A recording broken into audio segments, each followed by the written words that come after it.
大家好，歡迎收睇今個星期嘅天主教報之摘要。我係 Aaron， 睇下上個星期即係呢個8月2號嘅報導，同你睇睇今個禮拜之前呢，同你睇下上個星期嘅報導先。我哋轉一轉去天主教報之摘要嗰個專頁度先。你可以嗱，今次如果你想睇聽日嗰集呢，就聽日嗰集係直情係宗教台播先嘅，直播就留翻喺星期日睇 LMAP 頻道，大家留意啦。睇下今個星期嘅重要新聞。公教報今個星期第一則報導先講關於呢一期嘅主教公署公告。呢期嘅主教公署公告比較 hit 就講緊呢朝聖同埋拉丁文彌撒。首先係講司鐸參加或帶領朝聖活動，按主教嘅任命喺堂區服務或負起其他教會職務嘅司鐸，務須遵守以下喺2018年4月1號生效嘅教區守則如下：喺同一年之內，佢哋不得超過2次參加或帶領任何前往本港以外地區嘅朝聖團，包括適逢佢哋放年假同大假期間舉辦嘅朝聖團。如有例外情況，即同一年內參加或帶領超過2次嘅朝聖，必須要經教區秘書處轉呈主教，主教得勘清牧民情況，決定係咪合適給予批准。2. 牧者及信友須遵守嘅禮儀規則。所有司鐸喺本教區舉行嘅私下或公開彌撒聖祭時，要務必遵守教會法及教區喺今年2月2號發出嘅牧者及信友須遵守的禮儀守則，通告所需嘅有關禮儀守則。咁可以睇呢個網站睇睇嗰個規則嘅。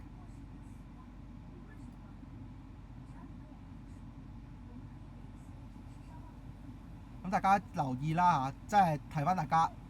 仲有第3，關於拉丁文彌撒啦。咁據悉咧，長期以來有一位咧係嚟自聖庇護十世司鐸兄弟會嘅司鐸定期嚟香港嘅。咁喺某啲地點咧租借主持特倫多拉丁文彌撒。咁有啲本港嘅教友咧可能會參加咗呢啲彌撒。周樞機以牧職嘅心懷，勸呢啲教友停止參與該等嘅彌撒，以避免同上述聖庇護十世司鐸兄弟會接觸。而因為該團體咧係拒絕接受梵二大公會議嘅訓導，至今並非與普世教會保持共融。喺呢啲服從梵二訓導之下，而感到由特倫多拉丁文彌撒獲得神益嘅教友，就可以參加教區認可嘅特倫多團體舉行嘅彌撒。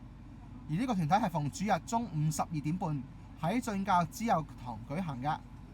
主禮者為周樞機指派嘅司鐸，喺同一個祭點。每月第一個主日每日下晝嘅3點半係舉行拉丁文晚禱同聖體嘅降福。第四係教區大會工作小組嘅任命，主席係周樞機，組員已經係有 update 嘅。周樞機係委任咗以下閣下為新成立嘅教區大會工作小組組員，任期由2026年8月15號到2027年8月14號。共同主席包括主席係教區大會工作小組主席係周樞機，共同主席夏志誠主教，仲有蔡慧文副主教、金寶維副主教、陳永超副主教、陳國輝神父、陳志明神父、張明德神父、李亮神父、盧伯榮神父、麥冠達神父、施永泰神父、黃君佑神父、黃展鵬執事、張淑院修女、張淑若修女、施樂儀修女。咁跟住負責主教代表會議嘅謝小慧都會喺度嘅，同埋上述嘅委員。特次公告嚟自理堂神父嘅報告，轉睇下啦。先係教區中心執事委員會成立30週年，作教會嘅僕人。嗱，今次有套片播，所以我就喵喵聲先。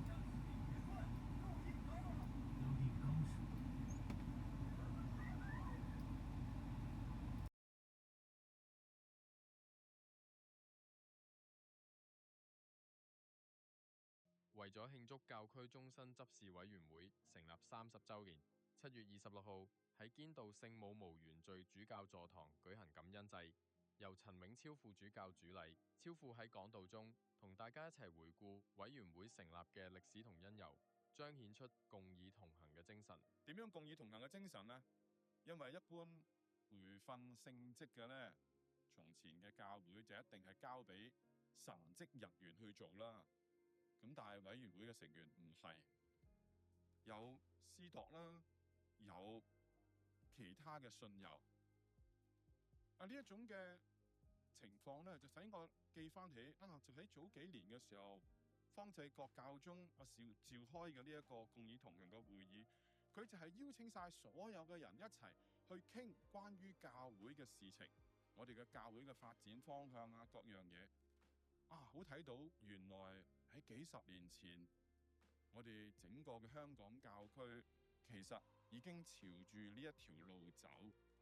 佢亦有提到，終身執事制度喺推廣初期，其實都面對過唔少反對嘅聲音。最初咧贊成嘅咧得20% 嘅啫，到咗今日過咗30年，而家個支持率咧去到80%，甚至好多個教友已經認同教會裏邊應該要有執事。因為佢哋知道，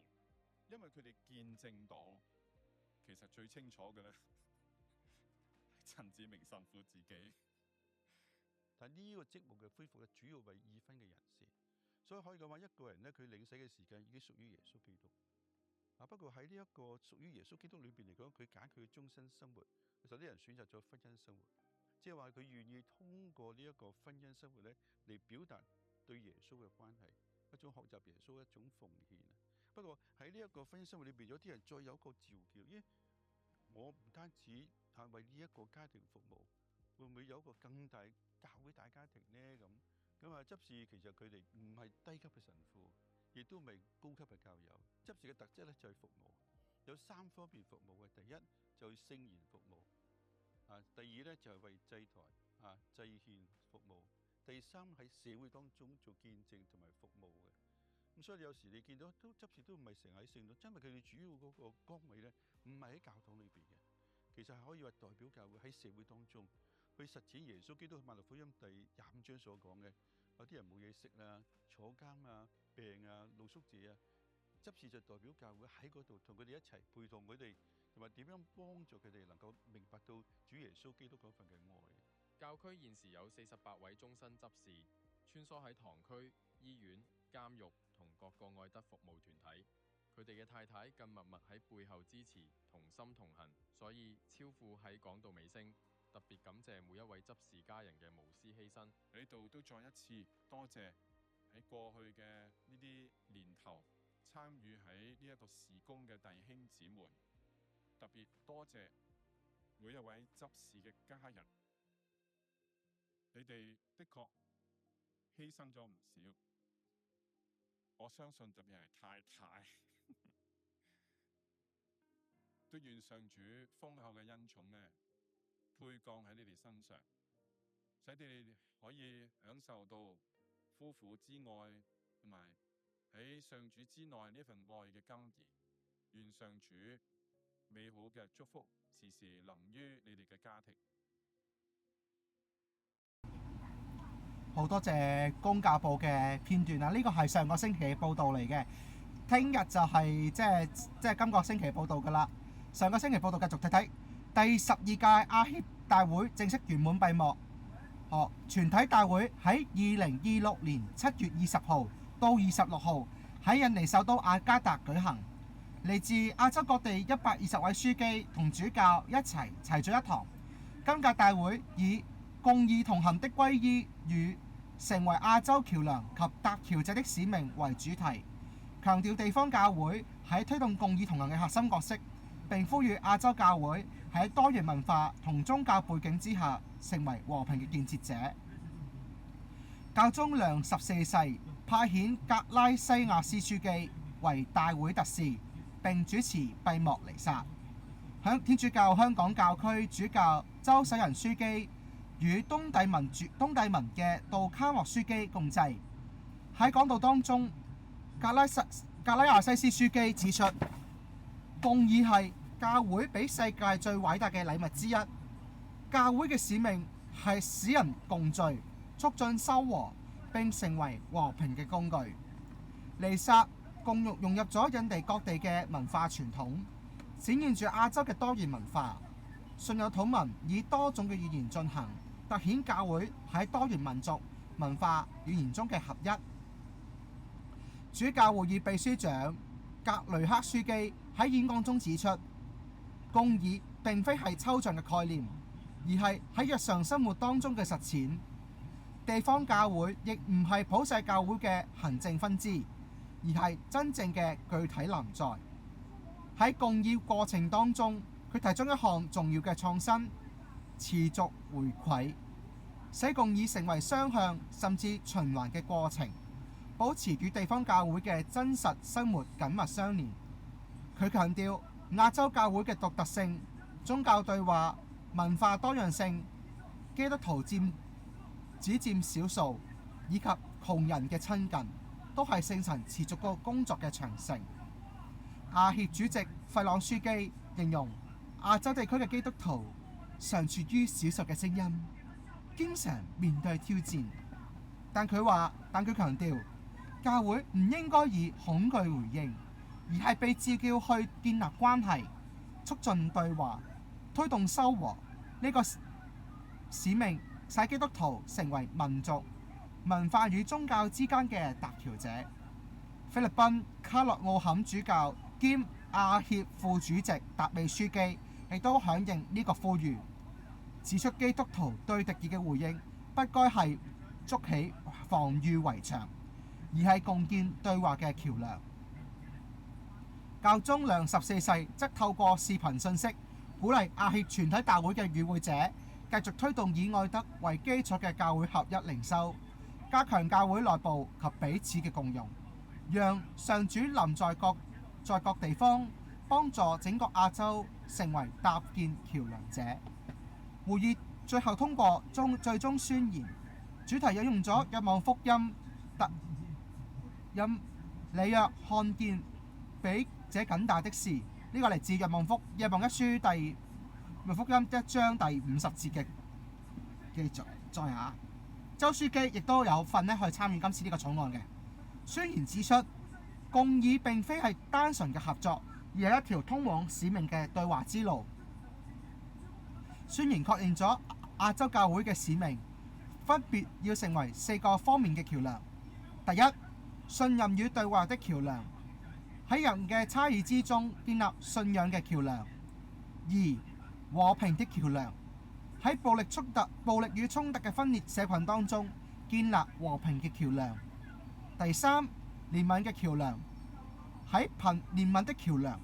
喺貧困與被排斥嘅渴望尊嚴時，要建立憐憫嘅橋梁。第4，就係希望的橋梁啦，喺青年面對急速嘅社會同埋科技嘅變遷、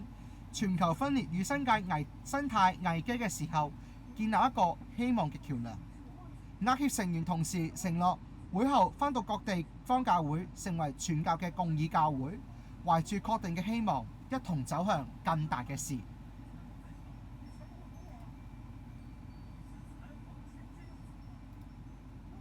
轉睇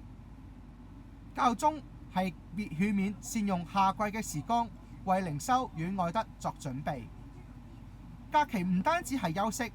更係要記得一啲無法享受休息嘅人，即係病患、失去希望者、因世愛離世而受苦嘅人、暴力與戰爭嘅受害者、遭受迫害者、囚犯、失業者、無家可歸者，以及未受到人性對待嘅移民。喺最新一期聖伯多祿廣場嘅月刊當中，教宗良14世回覆咗羅馬信徒穆里齊奧嘅來信，佢呼籲信徒喺假期當中將上述弱小者放喺心上面，並以行動陪伴同支持，唔好讓病人缺乏陪伴，或者讓長者孤單。教宗指出，假期係放喺工作同憂慮嘅時刻，亦都係體驗友誼與陪伴，遇上天國嘅契機。佢勸勉基督徒善用夏季時光，活出和平、仁慈與共融嘅福音，讓假期成為靈修同愛德嘅時刻。佢祝願家庭喺夏季獲得靈性與社會嘅收穫，同時鼓勵勵志以公義、人性及希望嘅服務受苦者，以生命結出愛與喜樂嘅果實。佢呼籲基督徒喺服務窮人嘅時候，以福音精神活出簡樸而謙卑嘅生活見證。呢個正係對主嘅服侍。最後，教宗總結：天主嘅愛同恩寵每日係臨在於我哋。佢呼籲團體彼此扶持，唔好浪費呢個人性與和平嘅珍貴寶藏，因為呢個係受戰爭威脅嘅世界唯一嘅希望。佢提醒，能夠拯救世界唔係塵世嘅力量，而係主耶穌所賜予嘅愛嘅神聖力量。歷任教宗對假期有唔同嘅教導。保祿六世就強調，假期係閱讀、旅行、探索歷史同藝術嘅好時機，亦係培養友誼、認識新文化嘅契機。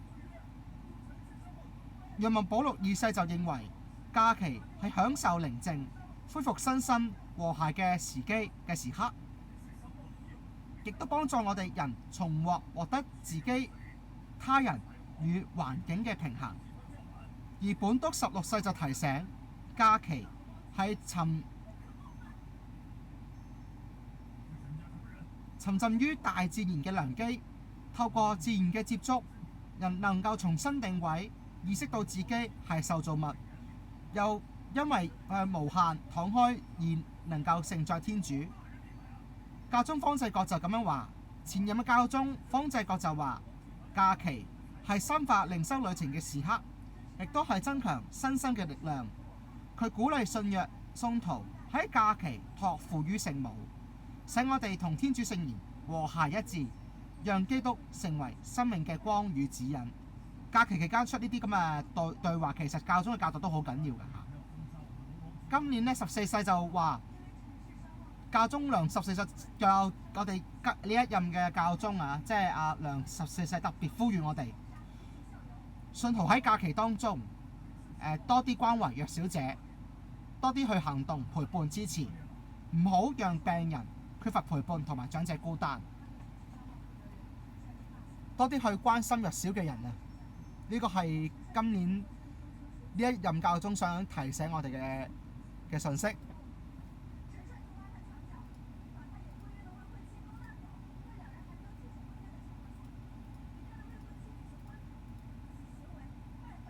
咁啊，嚟緊咧喜樂小2027咧有得訂㗎啦，咁可以歡迎大家宣傳。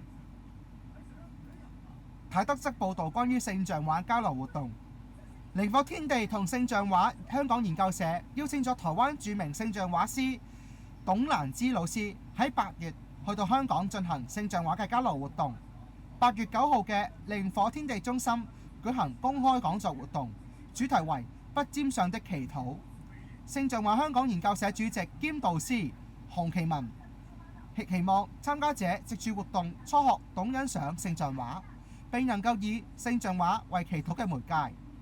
對於聖經嘅章節有更深嘅理解，更有一個窗門進入天主嘅聖言。靈火天地自2013年起邀請咗英國本篤會艾斯德爾修女嚟到香港主持聖像畫工作坊之後，佢聚集咗一群熱心嘅香港聖像畫員，並且喺2023年成立聖像畫香港研究社，凝聚有興趣探討聖像畫嘅人士，並定期舉辦唔同聖像畫嘅活動，推廣聖像畫嘅欣賞、寫作及靈修，鼓勵透過聖像與天主連結。洪其文提到，靈火天地同研究社計劃喺來年舉辦聖像畫展覽，因此今年先舉辦講座，希望能夠讓聖像畫有興趣嘅人士對此有初步嘅認識。佢繼續話：今次講座係有唔同宗教或者未有信仰嘅人士參與，得到唔少嘅迴響。聖像畫嘅技巧固然重要，但祈禱先至係主角啊！洪其文表示，今次嘅講座主要聚焦喺寫畫嘅祈禱心得，深入分享默觀祈禱同創作過程嘅靈修體會。聖像畫係祈禱嘅過程同埋成果，佢唔係一幅畫像啊，更係一個祈禱嘅工具，係將聖經中天主嘅啟示同耶穌嘅救世工程，以圖像呈現喺信友前面，幫助佢哋祈禱默想。喺公開活動講座活動嘅前後，研究社成員同參加者互相交流，期盼日後同佢哋配合興趣舉行更多嘅活動。今年亦都舉辦2次聖像畫工作坊活動，讓參加者初嘗寫聖像畫。洪其文亦都提到，除咗台灣嘅聖像畫交流師嘅交流，聖像畫師嘅交流，研習社亦都會持續拓展視野，同唔同地方嘅聖像畫師聯動，藉此透過聖像畫同天主建立更具深度嘅連結。